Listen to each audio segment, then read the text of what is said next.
Մինչև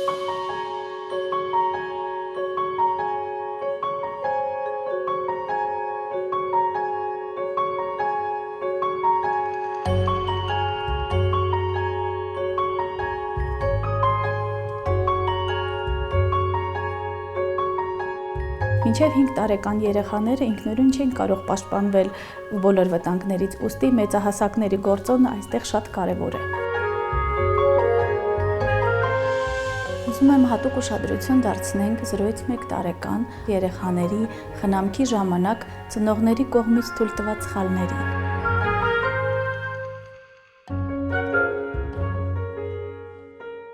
Մենք չենք կարող կանխատեսել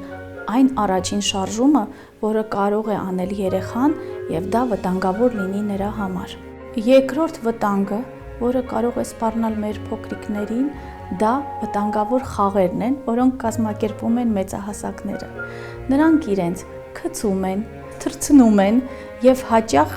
կարող են տրավմայի ենթարկել մեր փոքրիկներին։ Ուստի 0-ից 1 տարեկան երեխաների հետ մենք պետք է լինենք շատ զգույշ և եթե ունեցել ենք հարված, անպայման պետք է դիմենք մասնագետի, չմոռանալով կատարել առաջին օգնության քայլերը։ Վնասված մասը պետք է սառեցնել։ Սառեցնել կարող ենք սառը թռչոցով կամ սառցապարկով։ Սառցապարկի և մաշկի միջև անպայման պետք է դնենք գործվածք, քանի որ ցածր ջերմաստիճանի ազդեցությունից նույնպես կարող ենք ունենալ մաշկի վնասումներ։ Անգամ եթե մեզ թվում է, որ վտանգն աննշան է, 0-ից 1 տարեկան երեխաների պարագայում մասնագետի խորհրդատվությունը ուղղակի պարտադիր է, որովհետև մենք չենք կարող կանխատեսել, թե այդ վնասումից ինչ փոփոխություններ են տեղի ունեցել նրա գլխուղեղում և ինչ հետևանքներ կարող են ունենալ։ Փակ վնասվածքի դեպքում առաջին օգնության քայլերը։ Սառեցնել վնասված հատվածը սառը թռչոցով կամ սառցապարկով։ Սառցապարկով սառեցնելու դեպքում մաշկի և սառցապարկի միջև որևէ գործվածք դնել։ Խորհրդակցել մասնագետի հետ։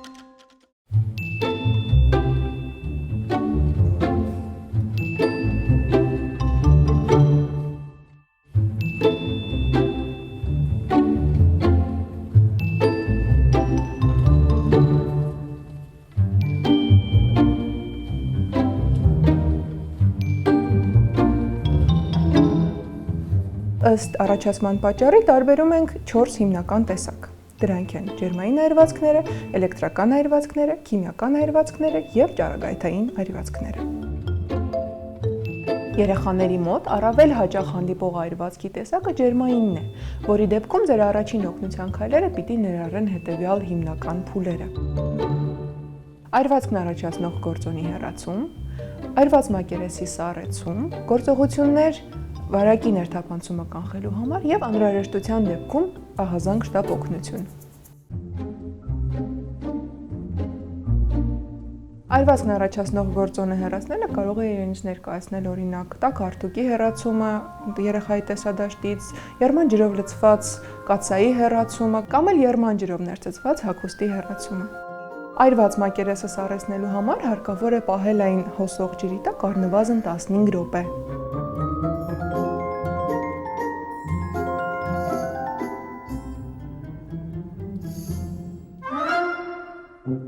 Վարակի ներթափանցումը նվազեցնելու համար անհրաժեշտ է ծածկել այրված մակերեսը մանրէազերծ վիրակապով։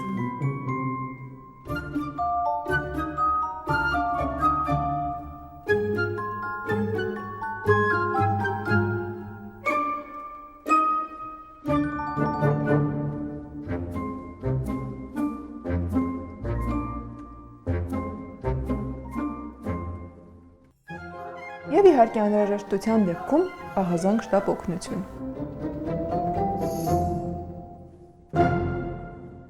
Հիմա խոսենք նրա մասին, թե ինչ չի կարելի անել։ Չի կարելի վնասել կամ պատռել բշտերը, քանի որ մենք նման կերպով խախտում ենք մաշկի ամբողջականությունը և նպաստում ենք վարակի ներթափանցմանը։ Չի կարելի սառեցման նպատակով օգտագործել սառցեպարկ կամ սառույց, որովհետև ինչպես բարձր ջերմաստիճանի, այնպես էլ շատ ցածր ջերմաստիճանի հետևանքով առաջանում է հյուսվածքների վնասում։ Եթե այրվածքի հետևանքով հագուստը հալվել և կպել է մաշկին, չի կարելի պոկել կպած հագուստը։ Անհրաժեշտ է կտրել հագուստը կպած հատվածի շրջակայքով։ Եվ իհարկե չի կարելի քսել այրված մակերեսին կարակ, յուղ, տոմատի մածուկ, ատամի մածուկ, չիչխանի յուղ, մածուն եւ այլն։ Ինչու՞, որովհետեւ մենք այդպիսով առաջացնում ենք շերտ մաշկի վրա եւ խանգարում ենք, որ ջերմությունը մաշկից դուրս գա։ Այրվածքների դեպքում առաջին օգնության քայլերը. սառեցնել այրված հատվածը հոսող ջրի տակ, ծածկել այրված մակերեսը մանրէազերծ վիրակապով, զանգահարել շտապօգնություն։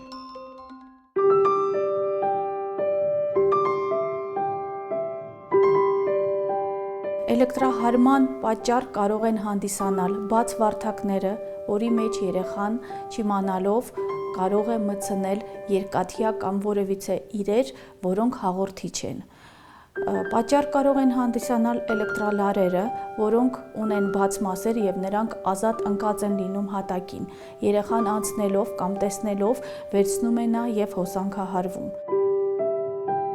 Էլեկտրահարման պատճառով ախտահարվում են ներքին օրգանները։ Եթե էլեկտրական հոսանքը անցվում է գլխուղեղով,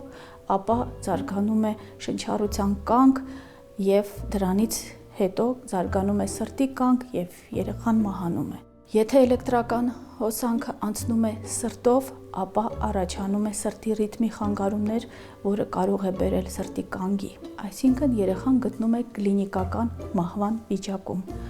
Եվ այս պարագայում մեր գործողությունները պետք է լինեն շատ արագ, հստակ, որպեսզի կարողանանք փրկել երեխայի կյանքը։ Պետք է ապահովենք անվտանգությունը, այսինքն պետք է անջատենք հոսանքը հանելով վարդակից կամ եթե չենք կարող հանել վարդակից, մենք պետք է հոսանքազրկենք ամբողջ այդ տարածքը։ Այնուհետև մոտենալով երեխային պետք է ստուգենք, գիտակից է նա, թե ոչ։ Եթե հավաստի է լինում, որ երեխան անգիտակից է, ապա բացում ենք շնչուղիները եւ ստուգում ենք շնչառությունը։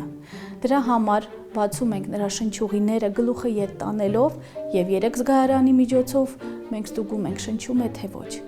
Ականջով լսում ենք, այտով զգում ենք եւ հայացքով նայում ենք երեխայի որովայնին։ Արդյոք կան շարժումներ թե ոչ։ Եթե երեխան չի շնչում, ապա ահազանգում ենք շտապ օգնություն, որովհետև եթե մենք սկսենք մեր գործողությունները, այլևս չենք կարող դադարել եւ սկսում ենք սրտի աշխատանքի եւ շնչառության վերականգնում։ Նախ կատարում ենք 5 ստուգողական ներփչում, այնուհետև կրծքավանդակի սեղմումներ։ Սեղմումները կատարում են կրծքավանդակի մեջտեղում մեկ ձեռքի օգնությամբ ափի բլրակը դնելով կրծքավանդակի մեջտեղում եւ սեղմումները պետք է լինեն կրծքավանդակի բարձրության 1/3-ի չափով։ Կատարում ենք 30 սեղմում բարձր հաշվելով։ Այնուհետև կատարում ենք 2 ներփչում 30 սեղմում։ Կատարում ենք այնքան, մինչև երեխայի մոտ նկատվեն կենդանության նշաններ։ Կատարում ենք այնքան, մինչև մոտենա շտապ օգնությունը, կատարում ենք այնքան, մինչև մեզ կփոխարինի մեկ ուրիշ օգնող։ Էլեկտրահարվածի դեպքում առաջին օգնության քայլերը. չեզոքացնել վտանգի աղբյուրը, ստուգել երեխայի գիտակցությունը, զանգել շտապօգնություն, կատարել 5 ստուգողական ներփչում, կատարել կրծքավանդակի 30 սեղմում, կատարել 2 ներփչում, կրկնել կրծքավանդակի սեղմումները 30 սեղմում եւ ներփչումները 2 ներփչում, մինչեւ ի հայտ կգան կենդանության նշանները կամ կժամանի շտապօգնությունը։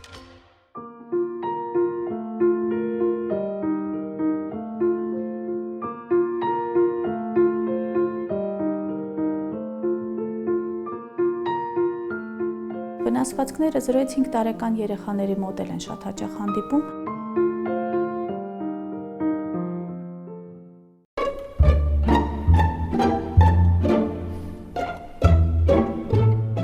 Տրավմաները լինում են բաց եւ փակ։ Բաց վնասվածքների ժամանակ կամ տրավմաների ժամանակ մենք ունենում ենք մաշկի ամբողջականությամբ խախտում եւ առաջանում են տարբեր տեսակի վերքեր։ Վերքերը լինում են վտանգավոր եւ ոչ վտանգավոր։ Ոչ վտանգավոր վերքերը ոչ խորը, մինչև 2.5 սանտիմետրանոց վերքեր են, որոնք քիչ արյունահոսում են եւ վնասված են միայն մաշկի վերին շերտը։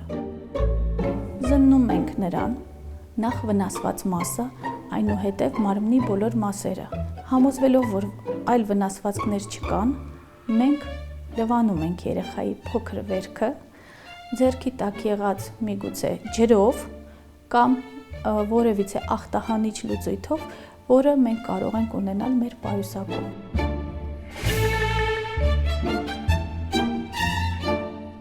Այդ նյութերից ամենաանվտանգը յոդի ջրային լուծույթն է, այսպես կոչված բետադինն է, կամ ջրածնի պերօքսիդի 3%-անոց լուծույթն է, որը նույնպես կարելի է օգտագործել վերքերի մշակման ժամանակ։ Լվանալուց հետո չորացնում ենք վերքը և վիրակապում ենք։ Մշակել վերքը սպիրտային հիմք ունեցող լուծույթներով ցանկալի չի, այսինքն ցանկալի չէ մշակել սպիրտով, յոդի սպիրտային լուծույթով, որովհետև արդեն իսկ վնասված մաշկը վնասվում է այդ նյութերով։ Սպիրտով կարելի է մշակել վերքի շուրջը, բայց ոչ վերքը։ Եվ եթե ըստ մեզ վերքը խորներ կամ վտանգավոր, ցանկալի է դիմել մասնագետի։ Բաց վնասվածքների դեպքում առաջին օգնության քայլերը. զննել երեխայի մարմինը, լվանալ վերքը մաքուր ջրով կամ որևէ ախտահանիչ լուծույթով, չորացնել վերքը և վիրակապել։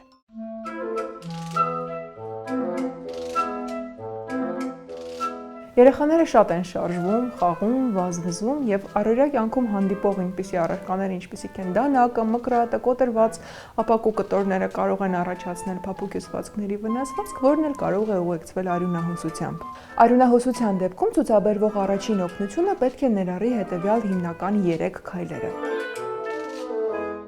Ուղղակի սեղմումը, ուղղակի ճնշում գործադրելու համար վնասված հատվածին տեղադրեք մանրէազերծ անձեռոցիկ, որը պիտի ծածկի վնասված հատվածը 2 սմ շրջագծով եւ ուղղակի ճնշում գործադրեք։ Այս գործողությունը թույլ է տալիս մեխանիկորեն դադարեցնել արյան հոսքը տվյալ արյունատար անոթով, իհարկե ժամանակավորապես։ Հնարավորության դեպքում բարձրացնելով վնասված հատվածը սրտի մակարդակից վեր, մենք ձգողականության օրենքի շնորհիվ փոքր-ինչ նվազեցնում ենք արյան հոսքը դեպի վնասված հատված։ Եթե վնասվածքը ստորին վերջույթի շրջանում է, կարող եք պառկեցնել երեխային եւ բարձրացնել ոտքը։ Այդպիսով մենք բարձրացնում ենք վերջույթը սրտի մակարդակից բարձր։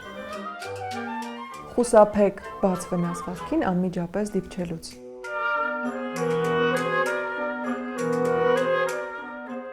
Երրորդ եւ ամենակարևոր կետը ճնշող վիրակապի տեղադրումն է։ Փաթույթային վիրակապի մի քանի պտույտով հարկավոր է ամրացնել ստերիլ անձեռոցիկը վնասվածքի շրջանում, այնուհետև շարունակելով ձիգ փաթաթել, տեղադրել մեկ այլ գործվածք, օրինակ մեկ այլ վիրակապ, ծալված, որը կօգնի դադարեցնել արյունահոսությունը եւ շարունակել վիրակապել ճնշում գործադրելով։ Վերջում փաթույթային վիրակապը հարկավոր է հանգուցել վնասվածքի շրջանում։ Նշված քայլերը բավական են արյունահոսությունը դադարեցնելու համար։ Կարիք չկա վնասված մակերեսին լցնել այն միջոցները, որոնք բավականին շատ կիրառվում են Հայաստանում, ինչպիսիք են մոխիրը, սուրճը, շաքարավազը եւ այլն։ Արյունահոսության դեպքում առաջին օգնության քայլերը. ճնշում գործադրել, վնասված մակերեսի վրա դնել մանրէազերծ անձեռոցիկ եւ սեղմել, խուսափել վերքին անմիջապես դիպչելուց, վնասված վերջույթը պահել սրտի մակարդակից բարձր, տեղադրել ճնշող վիրակապ։ Արյունահոսության մասնավոր դեպքերից է նաև քթային արյունահոսությունը, որի հիմնական պատճառն են երեխաների մոտ մեխանիկական վնասումը, տրավման, որոշ հիվանդագին վիճակներ, ինչպես նաև արևահարությունը։ Քթային արյունահոսության դեպքում ցուցաբերվող առաջին օգնությունը պետք է ներառի հետևյալ քայլերը։ Նստեցրեք երեխային ձեր գրկին եւ կախեք գլուխը։ Ձեր ձեռքով սեղմեք քթի աճառային հատվածում 10 րոպե շարունակ։ Այդ ընթացքում ճակատին եւ ծոծրակին տեղադրեք սառը թռչոցներ։ 10 րոպե հետո բաց թողեք ձեր ձեռքը։ Եթե արյունահոսությունը շարունակում է, սեղմեք եւս 10 րոպե։ Եթե 30 րոպեի ընթացքում արյունահոսությունը չի դադարում, անհրաժեշտ է ահազանգել շտապօգնություն։ Քթային արյունահոսությունը դադարեցնելու համար չի կարելի ետ գցել երեխայի գլուխը եւ ցանկալի չէ տեղադրել թանզիֆե տամպոն քթանցքների մեջ։ Քթի արյունահոսության դեպքում առաջին օգնության քայլերը. Առաջ թեքել երեխայի գլուխը, սեղմել քթի աճառային հատվածը, դնել սառը թռչոց ճակատին եւ ծոցրակին, 10 րոպե անց ստուգել արյունահոսության առկայությունը, եթե չի դադարել, սեղմել եւս 10 րոպե, եթե արյունահոսությունը 30 րոպե հետո չի դադարում, դիմել բժշկի։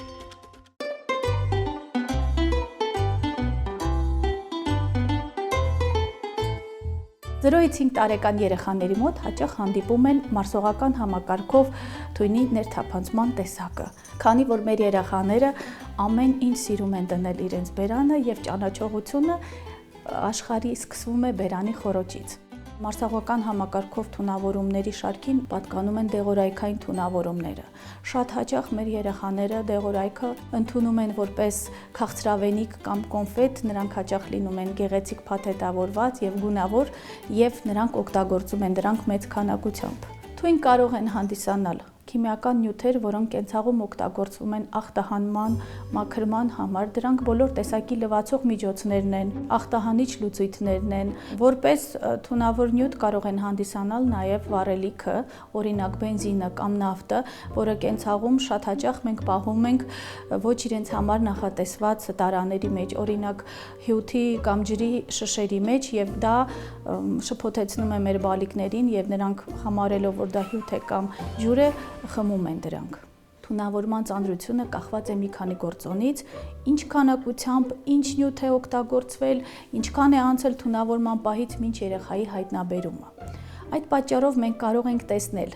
երեխա, որը դեռ չունի ոչ մի կլինիկական արտահայտություն, ուղղակի մի քիչ գունատ է, ունի սրտխառնոց։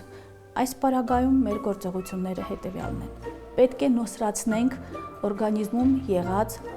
այդ թունավոր նյութը, այսինքն երեխային խմեցնում ենք հեղուկ։ Միակ հեղուկը, որը կարելի է անվնաս խմացնել երեխային, դա ջուրն է։ Անպայման պետք է լինի ահազանգ շտապ օգնություն։ Արհեստական փսխում առաջացնել վտանգավոր է, քանզի եթե մենք չգիտենք, ինչ նյութ է խմել անգամ երեխան, կամ այդ նյութը քայքայիչ նյութ է, մենք կարող ենք վնասել երեխային, վնասել լորձաթաղանթները, երբ որ այդ քայքայիչ նյութը նորից ետ վերադառնա դեպի կերակրափող եւ բերանի խոռոչ։ Իսկ եթե երեխան արդեն փսխում է, ապա մենք պետք է ուղղակի ճիշտ դիրքավորենք երեխային, ֆիքսելով նրա գլուխը եւ յուրաքանչյուր փսխման ակտից հետո խմեցնել երեխային ջուր։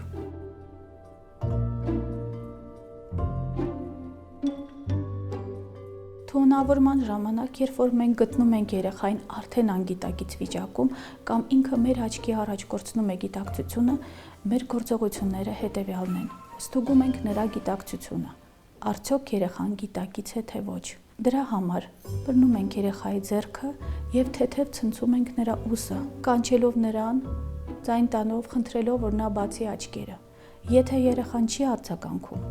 ապա մեր երկրորդ քայլն է ստուգել նրա շնչառությունը։ Մի ձեռքով մենք ֆիքսում ենք նրա գլուխը, ձեռքը դնելով նրա ճակատին։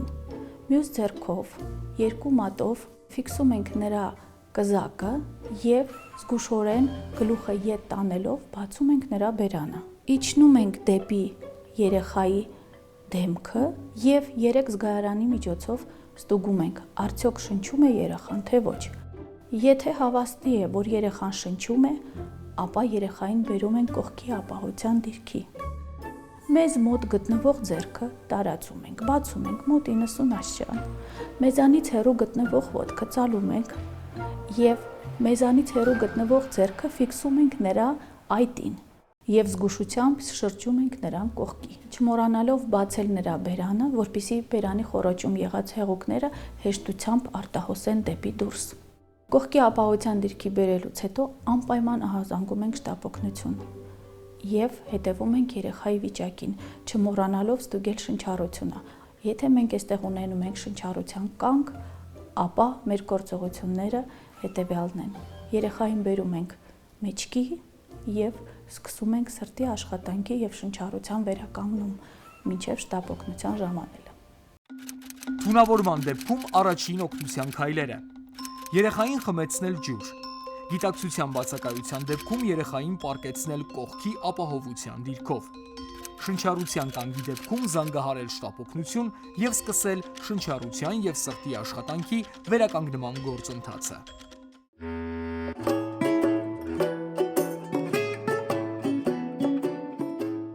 Գաղտնիք չէ, որ երեխաները շրջակա միջավայրը ճանաչում են բերանի միջոցով եւ բերանն են տանում ամենատարբեր մանր առարկաներ, ինչպիսիք են հուլունքները, կոճակները, խաղալիքների մանր մասերը, ինչպես նաեւ տարիքին չհամապատասխանող սնունդօրինակ կոնֆետները, ընդեղենը եւ այլն։ Շնչուղիների խցանումը երեխաների մոտ շնչառական խանգարումների հիմնական պատճառներից է։ Շնչուղիների խցանումը լինում է լրիվ կամ մասնակի։ Շնչուղիների մասնակի խցանման դեպքում օդի որոշակի հոսք դեռևս կա դեպի թոքեր։ Երեխաների մոտ դա արտահայտվում է հազով եւ դժվարացած շնչառությամբ։ Շատ ավելի վտանգավոր իրավիճակ է շնչուղիների լրիվ խցանումը, երբ փաստացի օրգանիզմը մնում է առանց թթվասնի մատակարարման։ Շնչուղիների լրիվ խցանման դեպքում դիտվում է երեխայի մաշկի գույնի փոփոխություն, այն կապտում է։ Երեխան չի կարողանում խոսել, հազալ եւ ձայն հանել։ Շնչուղիների լրիվ խցանում ունեցող մինչև 1 տարեկան երեխային առաջին օգնություն ցուցաբերելու համար երեխային երեսնի վայր պառկեցրեք ձեր նախաբասկին, այնպես որ նրա գլուխը գտնվի ավելի ցածր, քան թե ոտքերը եւ չմոռանալով ձեռքի մատներով ֆիքսել նրա գլուխը։ Ազատ ձեռքի ափի դաստակային հատվածով կատարեք 5 ուժեղ հարված նրա թիկունքին թիակների միջև։ Հարվածները պետք է լինեն ներսից դուրս, ներքևից վերև ուղղությամբ։ Այնուհետև շրջեք երեխային ձեր մյուս նախաբասկին, մատներով ֆիքսելով նրա գլուխը եւ կրկին գլուխը պահելով նրա ոտքերից ցածր։ Ազատ ձեռքի երկու մատով կատարեք կրծքավանդակի սեղմումներ, մատները տեղադրելով միջպտկային գծով կրծքավանդակի ուղիղ մեջտեղում։ Կրծքավանդակի սեղմումները կրկնեք 5 անգամ, կրծքավանդակի բարձրության մոտավորապես 1/3-ի չափով։ Եթե ձեր գործողություններն արդյունավետ չեն եւ երեխայի շնչառությունը չի վերականգնվում, ապա անհրաժեշտ է անմիջապես ահազանգել շտապօգնություն եւ սկսել սրտի աշխատանքի եւ շնչառության վերականգնման գործընթացը, որը իր մեջ ներառում է 30 սեղմում եւ 2 ներփչում շարունակական։ Շնչուղիների խցանում ունեցող մինչև 1 տարեկան երեխային առաջին օգնություն ցուցաբերելիս չի կարելի բռնել ոտքերից, երեսնի վայր կախ գցել եւ թափահարելով փորձել դուրս հանել շնչուղիները խցանող մարմինը։ Շնչուղիների լրիվ խցանման դեպքում առաջին օգնության քայլերը։ Երեխային երեսնի վայր պառկեցրեք ձեր նախաբասկին, այնպես որ գլուխը մարմնից ավելի ցածր դիրքում լինի։ Մատներով ֆիքսեք երեխայի գլուխը։